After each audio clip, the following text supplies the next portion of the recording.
நாம் தொடர்ந்து சிலுவையை குறித்து கர்த்தருடைய வார்த்தையை கேட்டு வருகிறோம். நேற்று பஸ்காவாகிய கிறிஸ்து நமக்காய் பலியிடப்பட்டு இருக்கிறாரே. போன ஞாயிற்றுக்கிழமை செய்தியை கேட்டோம். பஸ்காவாகிய கிறிஸ்து நமக்காய் பலியிடப்பட்டு இருக்கிறாரே. அந்த நோவா செலுத்தின பலி என்ன பலி? தகன பலி. அந்த நோவா சுத்தமான மிருகம், சுத்தமான பறவைகளில் சிலவற்றை தெரிந்து கொண்டு கர்த்தருக்கு தகன பலி இட்டான். கர்த்தர் அந்த தகன பலியை சுகந்த வாசனையாய் முகர்ந்தார். சுகந்த வாசனையை முகர்ந்தோன, இனி நான் பூமியை மனுஷ நிமித்தம் சபிப்பது இல்லை என்று சொன்னார். ஆனால் தேவனே தம்முடைய குமாரனை சுகந்த வாசனையான காணிக்கையாக பலியாக சிலுவையிலே ஒப்பு கொடுத்து, அவர் பலியை தேவன் சுகந்த வாசனையாய் முகர்ந்தபடியால் இனிமே இயேசுவுக்குள் அவருடைய பிள்ளைகளாகிய உங்களை, என்னை அவர் பலிக்குள் சபிப்பது இல்லை என்ற வார்த்தையை கேட்டோம். கருத்தை உயர்த்தி ஓகே. இன்னைக்கு இந்த தகன பலியை குறித்த முக்கியமான வெளிப்பாட்டை இயேசுவின் பலியோட சம்பந்தப்படுத்தி உங்களுக்கு வார்த்தையை கொடுக்க விரும்புகின்றேன். தகன பலி. அந்த நோவா தகன பலி செலுத்தினான் என்று வாசிக்கிறோம். இப்போது ஆபிரகாமிடத்தில் தேவன் கேட்ட பலியை உங்களுக்கு நான் வாசிக்க போகிறேன். எல்லாரும் வேதத்தை எடுங்க. ஆதியாகமத்தின் புஸ்தகம் 22ஆம் அதிகாரம். ஆதியாகமம் 22:7. ஆதியாகமம் 22:7 வாசிக்க போகிறோம். 1, 2, 3. அப்பொழுது ஈசாக்கு தன் தகப்பனாக ஆபிரகாம் நோக்கி, என் தகப்பனே என்றான். அதற்கு அவன், என் மகனே, இதோ இருக்கிறேன் என்றான். அப்பொழுது அவன், இதோ நெருப்புக்கு கட்டையும் இருக்கிறது, தகன பலிக்கு ஆட்டுக்குட்டி எங்கே என்றான். யார் கேட்டது? ஈசாக்கு கேட்டான். என்ன பலி? தகன பலிக்கு ஆட்டுக்குட்டி எங்கே என்று கேட்டான். அங்கே நோவா கர்த்தருக்கு தகன பலி செலுத்தினான் என்று வாசிக்கிறோம். இங்க ஈசாக்கு தகப்பனிடத்தில் கேட்கின்றான், தகன பலிக்கு ஆட்டுக்குட்டி எங்கே என்று கேட்பதை பார்க்கிறோம். பலிகள் எங்கே வருகிறது? லேவியாரகம் புஸ்தகத்தில் தான் பலிகள் வருகிறது. ஆனால் உலக தோற்றத்துக்கு முன்னே இயேசு உங்களுக்காய் எனக்காய் பலி ஆகிவிட்டார். கரத்தை உயர்த்தி. இயேசு பழைய ஏற்பாட்டில் நிழலான பலியை பார்க்கிறோம். 2000 வருஷங்களுக்கு முன்பாக சிலுவையிலே அவர் பொருளான பலியை நாம் பார்க்கிறோம். உங்களுடைய துவக்கம், என்னுடைய துவக்கம் எங்கே? கல்வாரியிலே. அங்கே எதை துவக்கினார்? கிறிஸ்துவுக்குள்ளே புதிய வாழ்வை துவக்கினார். ஒருவன் கிறிஸ்துவுக்குள் இருந்தால் புதிய சிருஷ்டியாய் இருக்கின்றான். பழையவைகள் ஒளிந்தன, எல்லாம் புதிதாயின. ஆகவே உங்களுக்குள்ளே எனக்குள்ளே துவக்கம் கல்வாரி அல்லது சிலுவை, அல்ல சிலுவையில் பலியான இயேசு. அதற்குள் தான் உங்களுக்குள்ளே எனக்குள்ளே புதிய சிருஷ்டியின் வாழ்வை துவக்கினார். அந்த துவக்கம் எங்கே துவக்கப்பட்டது? நம்முடைய ஆவியிலே துவக்கப்பட்டது. இதைத்தான் நீங்க நல்லா தெளிவா புரிஞ்சுக்கணும். அந்த துவக்கம் எங்கே துவக்கப்பட்டது? நம்முடைய ஆவியிலே துவக்கப்பட்டது. அக்கிரமங்களிலும் பாவங்களிலும் மரித்தவர்களாய் இருந்த நம்மை உயிர்ப்பித்தார். யாரோடு கூட உயிர்ப்பித்தார்? கிறிஸ்துவுடன் கூட உயிர்ப்பித்தார். ஆகவே நாம் கிறிஸ்துவுடன் கூட உயிர்ப்பிக்கப்பட்டோம். எது உயிர்ப்பிக்கப்பட்டது? நம்முடைய ஆவி உயிர்ப்பிக்கப்பட்டது. கரத்தை உயர்த்தி ஹல்லேலூயா. ஆகவே லேவியாரகமத்தில் தான் பலியை தேவன் மோசேயின் மூலம் இஸ்ரவேல் ஜனங்களுக்கு கொடுத்ததை பார்க்கிறோம். தேவனுடைய எண்ணம் பலியிலே என்ன இருந்ததுன்னு கேட்பேன். நீங்க மன்னிப்பு இருந்தது என்று சொல்ல வேண்டும். பலியிலே தேவனுடைய எண்ணம் என்னவா இருந்தது? மன்னிப்பாய் இருந்தது. ஆமென். அப்ப தேவனுக்கு தெரியும், மக்கள் தவறும் போது, மக்கள் பாவம் செய்யும் போது, மக்கள் மீறுதலுக்கு உட்படும் போது அவர்கள் பலி செலுத்த வேண்டும். அந்த பலியிலே அவர்கள் தவறுகள், அவர்கள் பாவங்கள், அவர்கள் மீறுதல்கள் மன்னிக்கப்பட வேண்டும் என்பதற்காகவே தேவன் பலியை ஏற்படுத்தினார். லேவியராகமம் ஒரு வசனத்தை உங்களுக்கு நான் வாசிக்க விரும்புகின்றேன். இதை நல்லா புரிஞ்சுங்க. லேவியராகமம் 4ஆம் அதிகாரம், லேவியராகமம் 4, லேவியராகமம் 4 நான் வாசிக்கிறேன் பாருங்க. 26, 27, 25, 26, 27 நான் வாசிக்கிறேன்.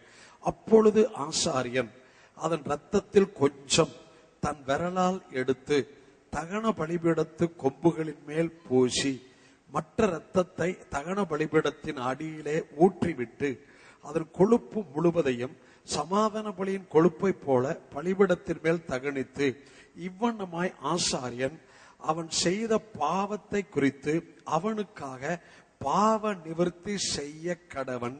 அப்பொழுது அது அவனுக்கு என்னப்படும்? மன்னிக்கப்படும். அப்ப பலியினுடைய நேமமே மன்னிப்புக்காக தேவன் ஏற்படுத்தின காரியம். பலியின் நேமம் என்னன்னு கேட்பேன். மன்னிப்புக்கு தேவன் ஏற்படுத்தினது சொல்லணும். பலியின் நேமம் என்ன? மன்னிப்புக்கு தேவன் ஏற்படுத்தினதான் பலியின் நேமம். இயேசு சிலுவையிலே தொங்கிக் கொண்டிருக்கும் போது அவர் சொன்ன முதல் வார்த்தையை கவனிங்கள்.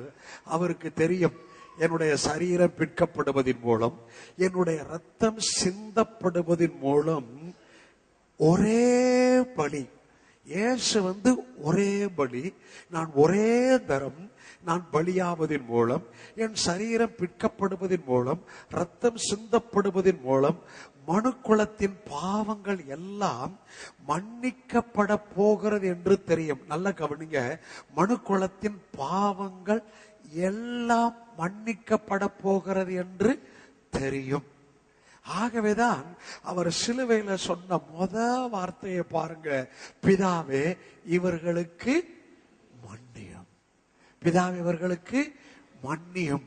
அப்ப இயேசுவின் பலிக்குள்ள, இயேசுவின் சரீரம் பிற்கப்பட்டதுக்குள், ரத்தம் சிந்தப்பட்டதுக்குள் உங்களுடைய பாவம், என்னுடைய பாவம் என்ன பட்டிருக்கிறதுன்னு கேட்பேன்.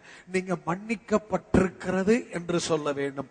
இயேசு பலியானதுக்குள், இயேசுவின் பிற்கப்பட்ட சரீரத்துக்குள், சிந்தப்பட்ட ரத்தத்துக்குள் நம்முடைய பாவம் என்னாக்கப்பட்டிருக்கிறது? சொல்லுங்க, மன்னிக்கப்பட்டு இருக்கிறது. நீங்க நம்ம சபையில் இருப்பவர்கள் தேவனுடைய மன்னிப்பின் பெரிதான எண்ணத்தை சரியாய் புரிந்து கொள்ள வேண்டும். இயேசு ஜெபத்தை சீசர்களுக்கு முதல் கற்று தரும்போது கூட அந்த மன்னிப்பை குறித்து முதல் சீசர்களுக்கு சொன்னார். அடுத்தபடி இன்னொரு நிலைமையில பேதுருவுக்கு சொன்னார். ஆனா புதிய ஏற்பாட்டில் இயேசுவின் மன்னிப்புக்குள் நீங்கள் எப்படி மன்னிக்க வேண்டும் என்று உங்களுக்கு எடுத்து காண்பிக்க போகின்றேன். பரமண்டல ஜெபத்துல என்ன சொல்லி கொடுத்தார்? பிதாவே, நாங்கள் இவளுடைய பாவங்களை, கடன்களை மன்னிப்பது போல நீர் எங்கள் பாவ கடன்களை என்ன பண்ணியும் மன்னியும். அப்ப பரமண்டல ஜபத்துல, இயேசு கற்றுக் கொடுத்த ஜபத்துல, நாங்க மன்னிக்கிறது போல நீர் எங்களை மன்னியும் அப்படின்னு அர்த்தம். நம்ம மன்னிக்காவிட்டால் பிதா நம்மை மன்னிக்க மாட்டார். இதான் ஃபர்ஸ்ட் லெவல். நம்ம மன்னிக்காவிட்டால் பிதா நம்மை மன்னிக்க மாட்டார். இதுதான் ஜபத்தை குறித்த பாடத்துல சீசர்களுக்கு கற்றுக் கொடுத்தது. சரி, அடுத்த நிலைமையில பேதுரு ஒரு கேள்வி கேட்கின்றான். ஆண்டவரே, என் சகோதரன் எனக்கு விரோதமாய் ஒரு தவறு செய்தால் அவனை நான் எத்தனை தடவை மன்னிக்க வேண்டும் என்று கேட்கின்றான். என் சகோதரன் எனக்கு விரோதமா தப்பு பண்ணிட்டான், அவனை நான் எத்தனை தடவை மன்னிக்க வேண்டும் என்று கேட்கின்றான். அப்ப இயேசு அவனுக்கு சொன்ன பதில் ஒரு உவமானத்தை சொன்னதை நீங்கள் புரிந்து கொள்ள வேண்டும். இன்னைக்கு இந்த மன்னிப்பை குறித்து, அந்த மன்னிப்பின் மேன்மை, அந்த மன்னிப்பை நீங்கள் ரிலீஸ் பண்ணும்போது நமக்கு இருக்கிற சமாதானத்தையும் உங்களுக்கு வேத வசனத்தின்படி எடுத்து காண்பிக்க போகின்றேன். என் சகோதரன் எனக்கு விரோதமாய் தவறு செய்தால் நான் எத்தனை தடவை மன்னிக்கணும் என்று கேட்டபோது இயேசு சொன்னார், 7 70 தடவை மன்னிக்க வேண்டும் என்று சொல்லிவிட்டு கீழே ஒரு உவமானத்தை அவனுக்கு சொல்வதை பார்க்கிறோம். அந்த உவமானத்தில் தான் நீங்களும் நானும் கற்றுக்கொள்ளக்கூடிய பாடம் இருக்கிறது. என்ன உவமானத்தை சொன்னார்? ஒருவன் ஒருவனிடத்தில் 10,000 தாலந்து கடன் பட்டிருந்தான். அவனை அடைக்க நிர்வாகம் இல்லாத போது உன்னையும் உனக்குண்டான எல்லாவற்றையும் விற்று கடனை அடை என்று அவன் சொன்னான். இவன் என்ன பண்ணிட்டான்? காலில் விழுந்து என்னால முடியல அப்படின்னா உடனே அதை கவனிங்க, மனது இறங்கி. அப்ப அவன் மன்னிப்பு எதுல? மனது இறக்கத்துக்குள்ள அவனையும் அவனுக்கு உண்டான எல்லாவற்றையும் மன்னிச்சிட்டான். ஐயா, மன்னிப்பு மாதிரி ஒரு பெரிய விடுதலையின் வாழ்வு கிடையவே கிடையாது ஐயா. இந்த இயேசு உங்களை மன்னிச்சிட்டாரு.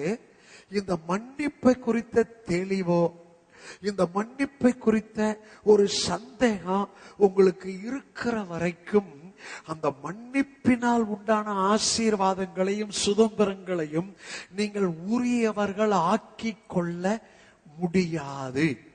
ஆகவேதான் இன்னைக்கு இயேசுவின் பலிக்குள்ளே இருக்கிற மன்னிப்பின் மேன்மைய, மன்னிப்பின் நிச்சயத்தை உங்களுக்கு ஆவியானவர் எடுத்து காண்பித்து கொண்டிருக்கின்றார். இறங்கி மன்னிச்சுட்டான். இவன் மன்னிப்ப பெற்றவாப்பா, என்ன சந்தோஷம். 10,000 தாளந்து கடனை ஒரே வார்த்தையில மன்னிச்சுட்டான். ஏமன், எதுல மன்னிச்சா? ஒரே மன்னிச்சிட்டேன் போ, மன்னிச்சிட்டேன் போ.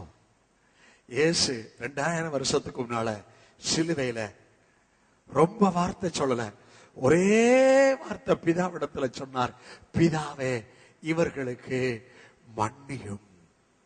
இத பிதா கேட்டார். பிதா குமாரனுடைய வார்த்தையை கேட்டவுடனே அந்த 2000 வருஷத்துக்கு சிலுவையில் அறையப்படுவதற்கு முன்னால இருந்த மக்களுடைய பாவங்களையும் அப்போது இருந்த பாவங்களையும் இதுவரைக்கும் மக்கள் செஞ்சு கொண்டிருக்கிற பாவங்களையும் பிதா சிலுவையிலே இயேசுவின் ரத்தத்துக்குள்ளே மன்னித்து விட்டார். ஹலோ, நல்லா கவனிங்க. எதுக்குள்ள மன்னிச்சிட்டார்னு கேட்பேன். இயேசுவின் ரத்தத்துக்குள்ள பிதா மன்னிச்சிட்டார்னு சொல்லணும். எதற்குள்ள பிதா மன்னிச்சிட்டாரு? இயேசுவின் ரத்தத்துக்குள்ள பிதா மன்னிச்சிட்டார். சரி, நீங்களும் நானும் மன்னிப்பை பெற்றவர்கள். இப்போ ஒரு மன்னிப்பை பெற்றவனை பார்க்கிறோம். அவன் மன்னிப்பை எதில பெற்றுக்கொண்டான்? வார்த்தையில. மன்னிச்சிட்டேன், அந்த வார்த்தையில பெற்றுக்கொண்டான். நீங்களும் நானும் மன்னிப்பை எதில பெற்றுக்கொண்டோம்? வார்த்தையினாலே பெற்றுக்கொண்டோம். இந்த வார்த்தையை நீங்கள் விசுவாசித்த போது மன்னிப்பை பெற்றுக்கொண்டீர்கள். ஹல்லேலூயா. இயேசு மறுபடியும் வந்து பலியாகி மறுபடியும் பிதாவே இவர்களுக்கு மன்னியும், இவர்களுக்கு மன்னியும் என்று சொல்லி அவர் உங்களுக்காய் பிதாவிடத்திலே